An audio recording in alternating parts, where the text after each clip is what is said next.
Ada kecenderungan manusia selalu menyalahkan orang lain. Ini adalah watak dasar manusia, selalu ingin menghindar dari perbuatan salah. Para koruptor, para maling kalau pacak begitu masuk penjara, bayari sama polisi supaya bisa keluar, menghindarkan dari kesalahan.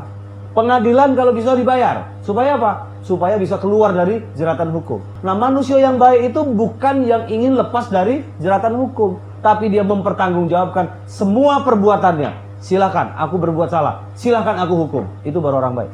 Tapi kalau orang yang tidak baik, mentang-mentang dia punya duit, dikurung, ketangkep jadi koruptor. Bagaimana caranya pengadilan itu dimanipulasi sedemikian rupa pasal dia beli? Ada kecenderungan manusia selalu menyalahkan orang lain. Ini adalah watak dasar manusia, selalu ingin menghindar dari perbuatan salah. Para koruptor, para maling kalau pacak begitu masuk penjara, bayari sama polisi supaya bisa keluar, menghindarkan dari kesalahan. Pengadilan kalau bisa dibayar, supaya apa? Supaya bisa keluar dari jeratan hukum. Nah, manusia yang baik itu bukan yang ingin lepas dari jeratan hukum, tapi dia mempertanggungjawabkan semua perbuatannya. Silakan, aku berbuat salah. Silakan aku hukum. Itu baru orang baik. Tapi kalau orang yang tidak baik, mentang-mentang dia punya duit, dikurung, ketangkep jadi koruptor. Bagaimana caranya pengadilan itu dimanipulasi sedemikian rupa pasal dia beli? Hakim dia bayar. Cak mana caranya supaya dia bisa lepas dari jeratan hukum? Di penjara, diberitakan di penjara, ternyata faktanya apa? Bukan di penjara, penjaranya mewah. Hakim dia bayar. Cak mana caranya supaya dia bisa lepas dari jeratan hukum? Di penjara, diberitakan di penjara, ternyata faktanya apa? Bukan di penjara, penjaranya mewah. Ada kan faktanya banyak kan? Yang anggota dewan, yang wong kaya, yang investor di penjara. Di penjara waktu diberitakan baik. Di TV, di penjara ditangkap. Sudah koruptor, dada-dada pula. Senyum pula, sudah maling itu. Maling negara tuh masih dada-dada, bangga dengan rompi KPK. Nauzubillah. Ini maling tapi ketawa gitu. Ini sakit apa gitu. Siapa yang disalahkan nanti dalam pengadilan? Dia mencari saksi-saksi dan mencari kawan yang ikut serta. Dia tidak, sudahlah Pak, biarlah aku yang bertanggung jawab. Tidak ada, itu sifat manusia. Pengen terhindar dari kesalahan meskipun dia yang berbuat salah. Nah, kita ini sudah terlanjur diajari menjadi orang pengecut. Dengan apa? Dengan teknologi. Kita nembak lewat Facebook, ya kan? Lewat Twitter, lewat WA. Kita kan di belakang layar, disuruh pengecut kita tuh. Jadi teknologi itu disuruh kita pengecut. Nembak dari WA, nembak dari IT, ya kan? Gak ketemu langsung sama wongnya. Woi, Rasul dulu perang itu antar pedang, benturan, tak, weh selesai. Bra, selesai.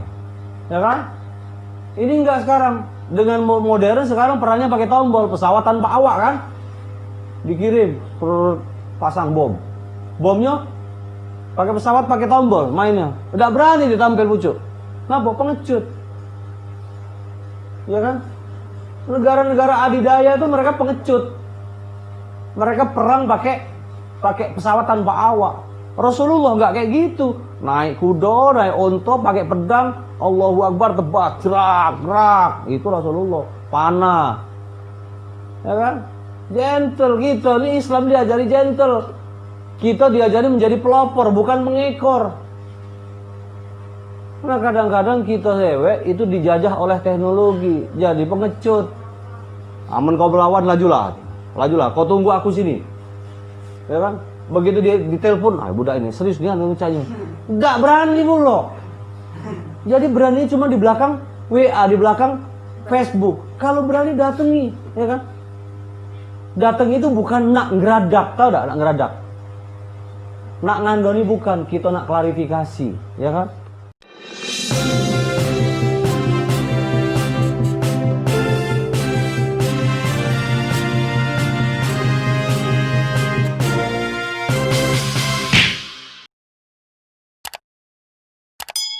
Ini adalah ayat-ayat yang berkaitan dengan kegiatan-kegiatan sosial kita, berkaitan dengan pergaulan keseharian kita. Dan ini adalah kecenderungan manusia. Sikap kecenderungan manusia disebut dalam ayat ini. Ya ayyuhalladzina amanu, wahai orang-orang yang beriman. Ijtanibu katsiran minazzan. Ijtanibu, jauhi. Katsiran minazzan. Kebanyakan berprasangka buruk. Kita sering ngomong suuzon ya. Jangan suuzon loh katu. Ya kan? Tapi kita yang benar apa? Husnuzon, berprasangka baik. Nah, kecenderungan manusia kecenderungan kita galau-galau ini, rato-rato selalu curiga dengan orang lain, berprasangka buruk. Padahal apa? Kata Allah dalam ayat ini, inna ba'dadh-dhanni itsmun. Sesungguhnya berprasangka buruk itu adalah itsmun, bagian dari dosa. Nah, baru berprasangka buruk itu sudah bagian dari dosa. Berprasangka buruk itu gampang ya kan? Misalnya enggak usah ada peristiwa yang besar. Makanya kadang-kadang kita selalu menjaga pergaulan sosial kita dalam santri, misalnya dalam pesantren ini misalnya kalau kita pakai sampo, ya sampo, sabun, ya kan?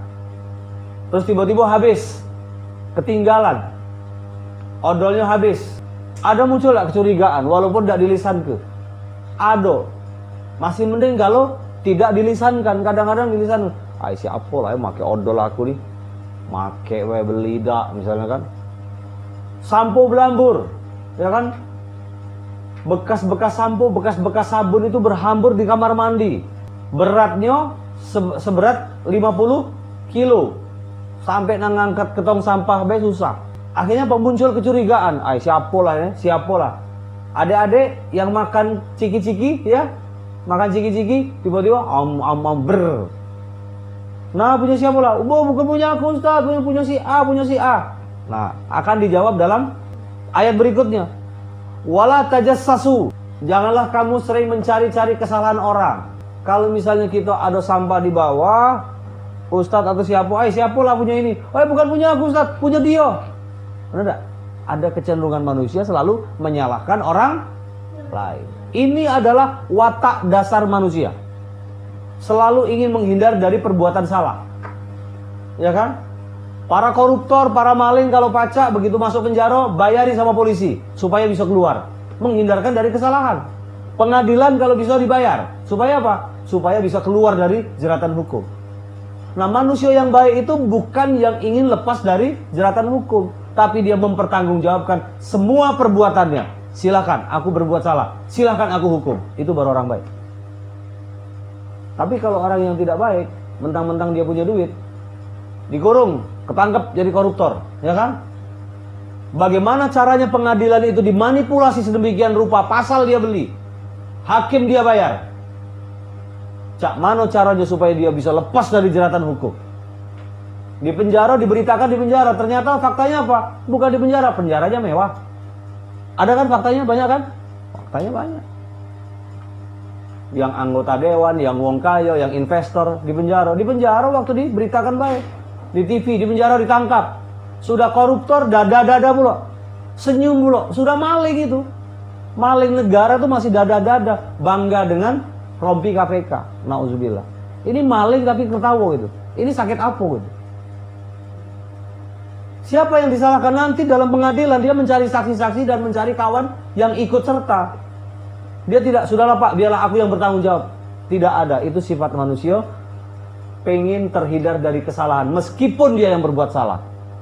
Ini ditegur sama Allah. Wala tajassasu. Janganlah kamu suka mencari kesalahan-kesalahan orang. Kalau kau bersalah, bertanggung jawablah. Kenapa? Karena seluruh apa yang kita lakukan ini akan dipertanggungjawabkan di depan Allah. Kenapa? Karena kita ini semuanya pemimpin. Ya kan? Yang pimpinan pondok pesantren menjadi pimpinan pondok pesantren. Ya kan? Yang menjadi pimpinan di RT menjadi pimpinan RT, yang presiden. Sekarang Ustadz yang anak-anak cak kami ini masih kecil-kecil, masih muda-muda, memimpin dirimu sendiri. Cak mana memimpin dirimu sendiri? Memimpin diri sendiri itu harus taat waktu. Kapan harus zuhur? Ini tinggal setengah jam lagi, tet. Siap-siap, pimpin diri sendiri. Oh, ini piring aku yang kotor, ambil, mimpin diri sendiri. Ini sampah ini kotor, kita bersihkan. Ayo pimpin diri sendiri. Ambil sapu, ambil serok sampah, disapu. Memimpin diri sendiri bagaimana kita bisa membersihkan. Lemak baik, aku nyapu terus kamu tidak. Biarlah orang-orang seperti itu akan tergilas dengan persoalannya sendiri. Yakinlah, orang yang berbuat baik itu tidak pernah akan dirugikan sama Allah. Jangan merasa kita rugi kalau kita berbuat sesuatu yang baik. Nyapu hitung-hitungan. Allah tuh tidak pernah hitung-hitungan. Kamu cuci piring terus, aku cuci piring terus, aku nyapu. Yang leha-leha, lihatlah. Kehidupan manusia yang leha-leha, yang nak lemah dewek. Allah tidak pernah akan salah memberikan posisi. Allah tidak pernah akan salah berbagi rezeki. Kalau orang yang nak lemah dewek hidupnya, jingolah, tidak pernah akan naik pangkatnya, tidak pernah akan naik derajatnya. Kenapa? Allah tahu model gini saja orangnya hidupnya di bawah, nak lemak dewek, mau enak sendiri, apalagi dikasih posisi, tambah dia akan menginjak orang lain. Bahaya. Allah kasih posisi yang rendah. Makanya siapa orang-orang yang akan diangkat oleh Allah adalah orang-orang yang betul-betul tepat, pas, orang-orang yang bekerja secara luar biasa. Nah, para santri dan ustaz yang dimuliakan Allah, jadi salah satu upaya kita untuk memimpin diri sendiri itu jangan mencari-cari kesalahan orang lain. Bahwa kita yang bersalah, kitalah yang bertanggung jawab.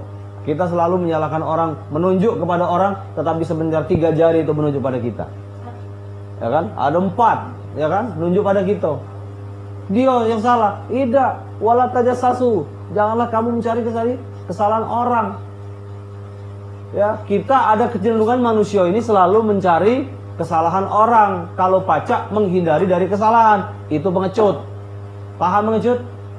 Orang yang berbuat, tetapi orang yang kita yang berbuat tapi orang yang suruh bertanggung jawab. Itu namanya lempar batu sembunyi tangan. Bus. Aku tidak. Nah, ada karakter santri kita nih, ada mencari itu. Ya kan? Mulai menghindar, haho. Kalau bahasa Palembangnya apa? Pinter ngeles. Paham? Ngeles? Bukan aku, Ustaz, bukan aku. Ini pinter ngeles. Yo, Ustaz, aku yang salah. Aku siap untuk dihukum. Itu baru manusia yang gentle. Tidak pengecut. Ya kan? Tidak pengecut. Nah, kita ini sudah terlanjur diajari menjadi orang pengecut. Dengan apa? Dengan teknologi. Kita nembak lewat Facebook, ya kan? Lewat Twitter, lewat WA. Kita kan di belakang layar, disuruh pengecut kita tuh. Jadi teknologi itu disuruh kita pengecut. Nembak dari WA, nembak dari IT, ya kan? Gak ketemu langsung sama wongnya. Woi, Rasul dulu perang itu antar pedang, benturan, tak, weh selesai. Selesai. Ya kan? Ini enggak sekarang. Dengan modern sekarang perannya pakai tombol, pesawat tanpa awak kan? Dikirim, pasang bom. Bomnya pakai pesawat, pakai tombol mainnya. Udah berani ditampil pucuk. Kenapa? Pengecut. Ya kan?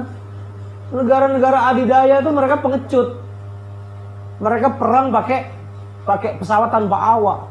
Rasulullah nggak kayak gitu. Naik kuda, naik onto, pakai pedang, Allahu Akbar, tebas, gerak. Itu Rasulullah. Panah. Ya kan?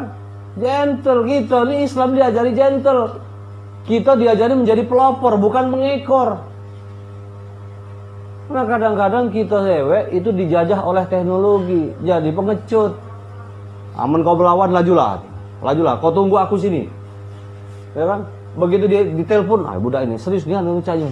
Enggak berani mulu. Jadi berani cuma di belakang WA, di belakang Facebook. Kalau berani datangi, ya kan? Datang itu bukan nak ngeradak, tahu enggak nak ngeradak? Nak ngandoni bukan, kita nak klarifikasi, ya kan?